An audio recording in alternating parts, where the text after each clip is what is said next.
What's up, guys? It's another One Piece versus Naruto matchup that I'm sure won't upset some people. But this time we're putting the OGs against each other, and seeing as these are some of my favorite characters from each series, we're doing Whitebeard up against Hashirama. And it's been a while since I've done another Naruto and One Piece matchup, since they take a lot of time to do the research and all the other stuff. And I've been trying to do other types of content as well. But seeing as these are videos that started my channel, I want to get back into doing them. But anyway, let's get into it. When it comes to power scaling, I notice some people tend to get really uptight for whatever reason. At the end of the day, it's all opinion based and based on our interpretations of the series. The way I understand something probably won't be the same for you, and that's fine.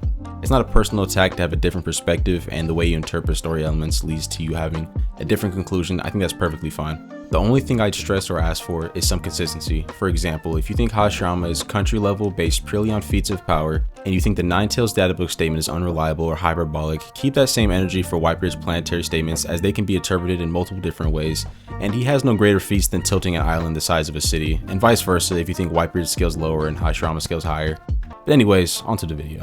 So now, let's scale Hashirama.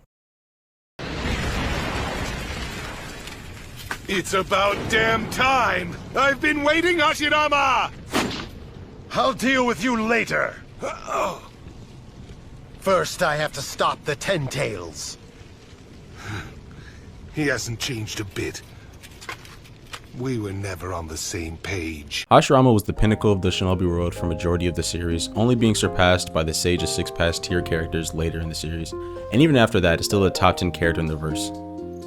Hashirama has been shown to be a complete powerhouse when it comes to his AP and durability, being above the top tiers of the Akatsuki, as well as any Kage that came after him. These same Akatsuki members who were able to take out many of the Biju, and he himself being able to dominate the Ninetales, who was ragdolling Pain, the strongest of the Akatsuki. Now the Biju themselves can vary wildly in strength, with some of them being around country level, and the Ninetales ranging from multi-continental to planetary, with his databook statements of being able to turn the world to ash, and the destructive capacity with the Biju bombs. During the war arc of Naruto, we see Hashirama being able to subdue the Ten Tails, which is said to have planetary levels of chakra and should be above the Ninetales in power. All that being considered, Hashirama should be around multi-continental, at the very most planetary if you really want to stretch it. And his durability should be relative to his AP, as both him and Madara are tanking the explosions and recoil of their clashes, which would create citywide craters and destroy the surrounding area, changing entire landscapes. Hashirama should be in the relativistic to FTL range of speed. We see a few lightspeed feats early in the series that Hashirama should scale to or be above. Characters like Haku stated to move at lightspeed, and the Ninetales app Naruto and Sasuke with the Sharingan are able to track and in some instances react to his level of speed.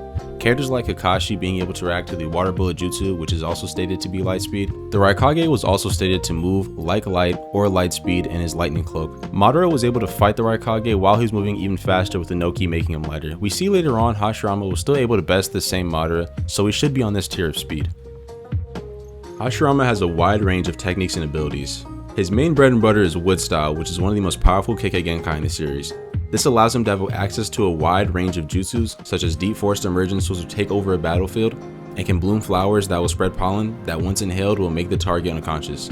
Wood release also has a wide variety of uses, like making structures and suppressing chakra, and this was used to put all the tail beasts under his control. He can also make wood clones, similar to shadow clones but slightly different. The wood clones are able to merge with plant life to stay hidden and are able to act autonomously while staying in contact with the original. Wood clones are also much more durable than the other types of clones. Hashirama can also make huge wood golems and dragons to fight from as well. Needless to say, wood style is a very versatile technique, but Hashirama also has access to Sage Mode transformation, amplifying all his stats and gaining different Sage Mode enhancements like improved senses and precognition, as well as enhancing his wood style to create the greatest technique, Sage Art Wood Release True Several Thousand Hands, which was capable of bodying both Madara and the Ninetales, two of the strongest characters in the series. He also has access to a Genjutsu, Bringer of Darkness, which is supposed to counter the precognitive abilities of the Sharingan and essentially blind the opponent. Hashirama has one of the largest chakra reserves in all of Naruto. Even when Naruto gains access to the full power of the half of Kurama inside him, Hashirama states it's only almost as large as his reserves, and he should be at the bare minimum be able to fight for a full 24 hours, if not for days on end. He also possesses high tier regeneration, able to heal off most wounds and continue fighting, extending the amount of time he can fight for. Now that we're finished with the God of Shinobi, let's get on to the world's strongest man.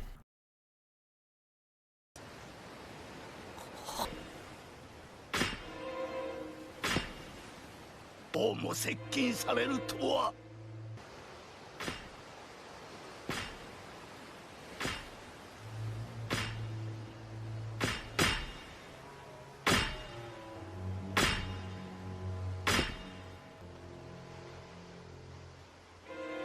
愛する息子は無事なんだろうな。 Whitebeard is one of the 4 original Yonko, a class only for the strongest pirates of the world. Whitebeard is recognized by many top tiers of the verse like Garp, the greatest marine, Roger, the king of the pirates, and Kaido, the strongest beast. Needless to say, Edward Newgate is him, and his resume can't be questioned as one of the strongest in One Piece. Whitebeard has been stated to be able to destroy the world. While this can be interpreted in 2 different ways, him literally being able to destroy the planet or him being able to destroy society, I choose to believe it's somewhere in the middle. While he probably can't 100% bust a planet, he should be able to shatter large land masses and shift tectonic plates, which should put him anywhere from continental to potentially moon level or all the way to planetary if you choose. But with his older age, I think it's more likely lower than in his prime. However, his durability may be questionable, especially in his older age, as he takes a lot of damage from things like guns and featless characters. But he's still shown capable of shifting the ocean and almost completely flipping Marineford over. Speed is fairly straightforward. Whitebeard should be lightspeed. He was able to fight and keep up with Kizaru, who's been stated to move and attack at lightspeed, but was slower and blitzed by Kizaru when going into his light form, which he should be the speed of light or FTO. Whitebeard has one of the top devil fruits in the series, the Gura Gura no Mi, allowing him to cause earthquakes using vibrations and is said to have the power to destroy the world. These vibrations or shockwaves have the ability to travel through any medium, as seen with Whitebeard cracking the air and causing tectonic plates to shift. Can also be localized around his fist to deal blows in hand to hand. Whitebeard is a confirmed user of Conqueror's Haki, Armament Haki, and Observation Haki, allowing him to access another tier of power that will overwhelm opponents.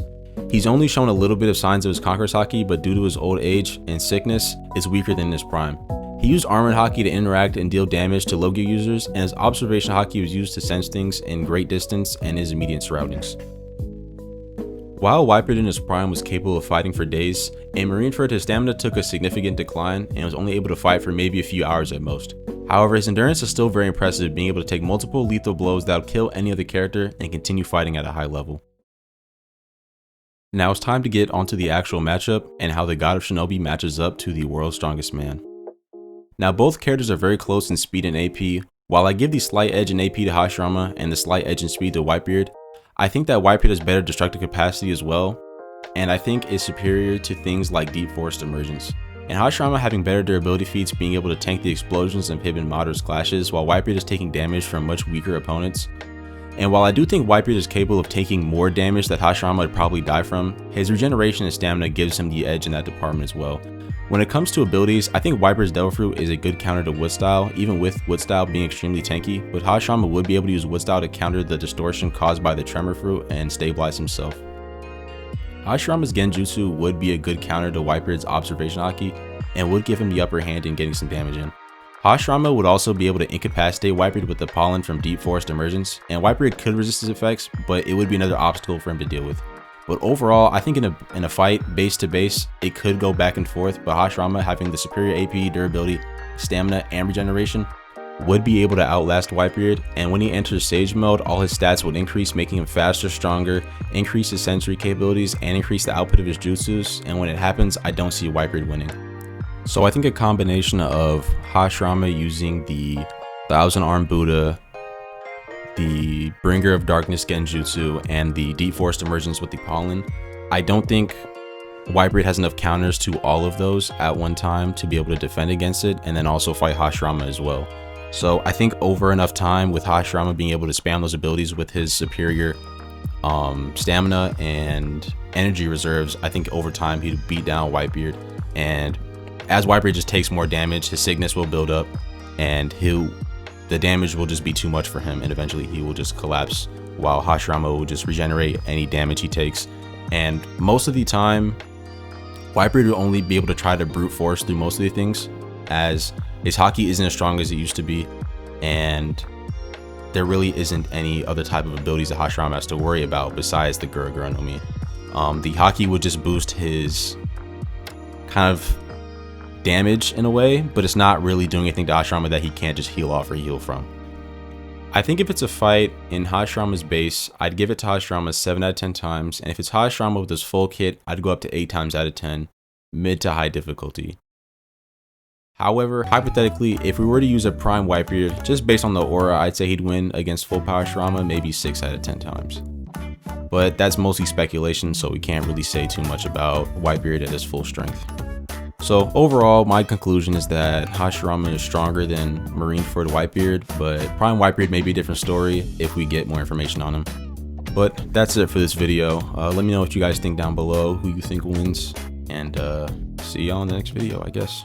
Also, like and subscribe or whatever YouTubers have to say.